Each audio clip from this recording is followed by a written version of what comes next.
গতকালকে একটা টেলিভিশন চ্যানেলে লাইভ অনুষ্ঠানে আমাকে এক ভদ্রমহিলা ফোন একটা প্রশ্ন করেছে। প্রশ্নটা শুনে আমি অবাক হয়ে গেছি এবং লাইভের মধ্যে আমি বললাম যে আপনার প্রশ্নের কি উত্তর দেব, আমি তো এই প্রশ্ন নিয়ে আমি ভাবতে ভাবতে আমি শেষ হয়ে যাচ্ছি।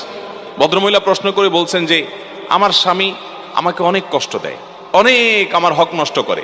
সে বাহির থেকে আসে, এসে মোবাইল টিভি রিমোট নিয়ে বসে, আমার দিকে তাকায়ও না, জিজ্ঞেসও করে না, অসুখ বিসুখ খেলাম কি মরলাম দেখা দেখি নাই, আমার কোনো হক সে আদায় করে না। আমি নামাজ পড়তে গেলেও সে ডিস্টার্ব করে।